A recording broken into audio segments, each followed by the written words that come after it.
there's a book called The Book of Joy by Dalai Lama, Desmond Tutu, and Douglas Abrams. And it talks about what supports us in living fully. And so much depends on where we put our attention. That's what we learn here, right? Does that make sense in your life?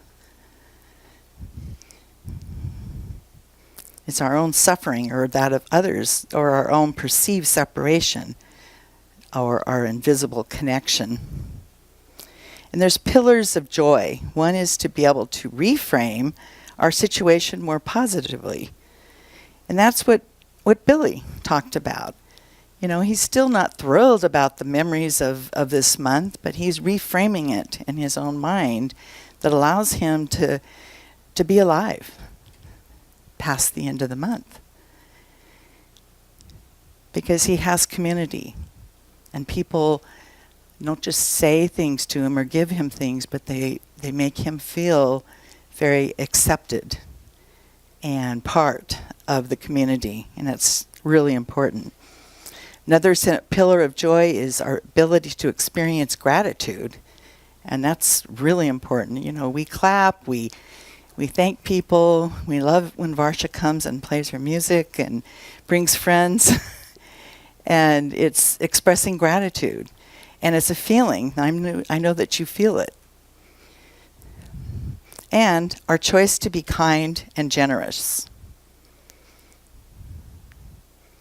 So we talk about the kindness of just appreciating each other. Like, we got so much wonderful feedback about the tree, and we had so much fun decorating it and the whole room. And, you know, John was climbing up, putting lights up in the room there, and Pat did this whole altar, and we had fun. You know, the fuchsia tree, so great. And one of the things that Archbishop Tutu his most used word is wonderful, and I didn't know that. Just being able to see the wonder, the surprise, the possibility in each experience and each encounter. So does that resonate to anybody? Ernest Holmes talks about just having confidence in life, and that's having faith too. Confidence and faith that things are going to unfold and life is joyous. I wanted to tell you a little bit about this story because time will run out. There was, and this was very cool because my cousin, who's here from Alaska, and that's another story too, is just meeting my cousin. Thank goodness to things like 23andMe and what is the other one? Ancestry.com. Because Charlene was able to put together some missing pieces of her life. And one was me. And my sisters. She's met 3 out of 5 of the siblings. And my mother, who is her aunt, because she was given up for adoption at birth from my aunt, my mother's sister. And so we have this whole new wonderful experience. We've seen each other now 3 times within a few months, and her husband is here this time too. And so they were in the earthquake, and that was early in the week, right? Monday, I think, Friday, yeah. So we weren't sure that she was going to be able to make it, but they were determined to get out of town. Come out here where we never have earthquakes. So somebody had sent this story to her yesterday, and as soon as she started telling me a little bit about it, I said, I want that story. It's a perfect story. And it's a true story about a man by the name of Charles Plum. He was a U.S. Navy jet pilot in Vietnam. And after about 75 combat missions, his plane was destroyed by a surface-to-air missile. He was ejected, and he ended up in enemy hands. He was captured and spent 6 years in a communist Vietnamese prison. He survived the ordeal, and now lectures on lessons learned from that experience. And it's about the parachute, about who ties your parachute, and what does a parachute really mean. So this man ran into Mr. Plum and knew who he was, and he says, "You were shot down." And he says, how'd you know that? "I packed your parachute," he said. And he gasped, and the man says, "I guess it worked." And he says, if your chute hadn't worked, I wouldn't be here today. So he couldn't sleep that night. He was just thinking about that man and just everything about the parachute. So he talked about, I wonder how many times I may have seen him and not even said good morning or how are you or anything, because I was a fighter pilot. He was just a sailor. Just a sailor. But he packed the parachute. So he talked about who is packing your parachute? Everyone has someone who provides what they need to make it through the day. He points out that he needed many kinds of parachute when his plane was shot down. He needed the physical parachute. He needed his mental parachute, his emotional parachute, and his spiritual parachute. And he called on all these supports during that time to reach safety. And sometimes in our challenges, our daily challenges, we miss what's really important. We may fail to say hello, please, or thank you, or congratulate someone when you know that they've had something wonderful happen to them. Sometimes we think we don't have the time, and we may just send a forward in Facebook or something. You know how we don't really like those? And maybe we have a practice that we don't forward them even though we're asked to send them to 10 friends. But sometimes that is the only connection that you have with that person. That is the only time they have. They want to connect, and that's a parachute. They're giving you that little parachute, that little opportunity, whether you decide to move on it or not is really your decision. But who does pack our parachutes? All those different types of parachutes. Anybody have? This is where I'd like you to tell me. Talk to me. Tell me who packs your parachute? Each other? No, it's not a minor thing. Not at all. Family. Mm-hmm. Do you have different people that pack the different types of parachutes? The emotional, the spiritual, the physical?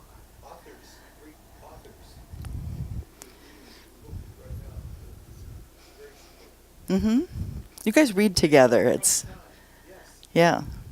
Out loud, right? Yeah.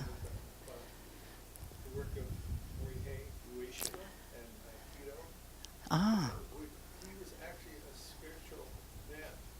Mm-hmm.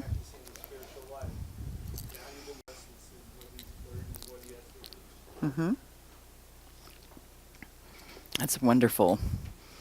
I mean, does it feel when you unpack this parachute, whether it be spiritual or emotional, mental or physical, do you recognize it? Do we always recognize it?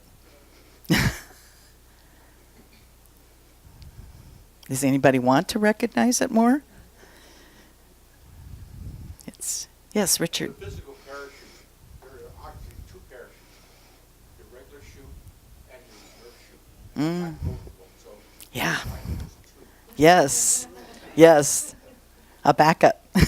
The reserve and the backup. Groups of friends is a parachute also. Yes, definitely. Groups together. It is wonderful. It's great having a one-on-one friend, but a group coming together with all the different ways of thinking and showing their love and joy, that is very special. Yeah. Yes. Yes. Yeah. Yeah, there's a big parachute here. See it? Yes, Donna? Oh, yeah. Yeah.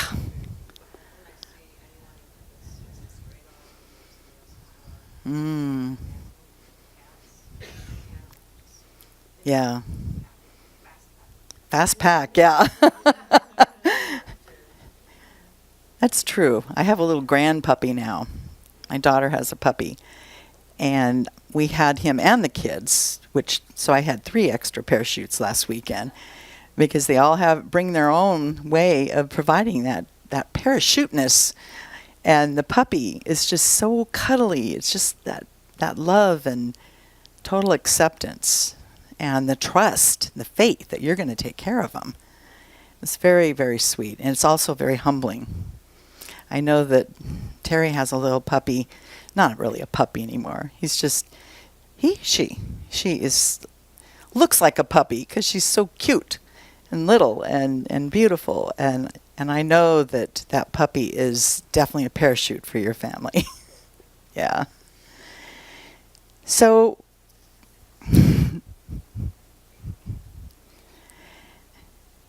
I just want to thank all of you for packing my parachute. It means a lot to me. And I hope I personally also help pack your parachute in the different areas. It's a very special thing, and to recognize that during this time of the year when there's a lot of good to this month. And if there's a way that you can help somebody this time of year, give them a little extra parachute where they can start to change their ideas of what this month is about. Just be that extra parachute for somebody.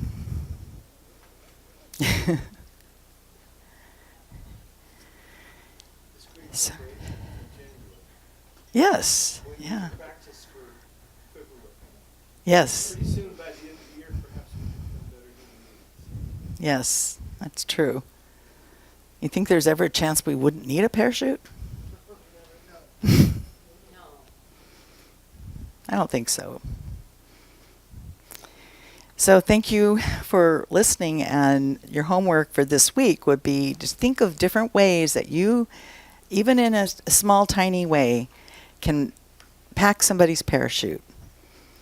And they don't even need to know it's you that's packing it. They will just feel uplifted, and you will know that connection will happen. So I'd love to hear how that works for you this week. So thank you.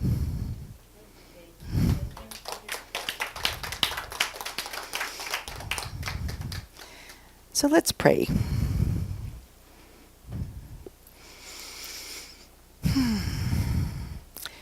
I know that there is only one spirit, one magnificent being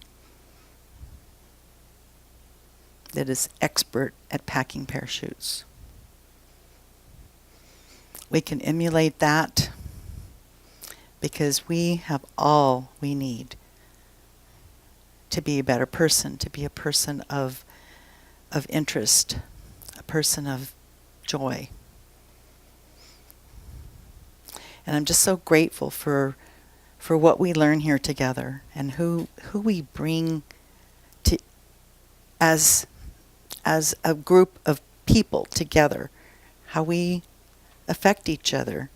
And it ripples out to the community, to the people that need to hear our message. I'm just so grateful for that.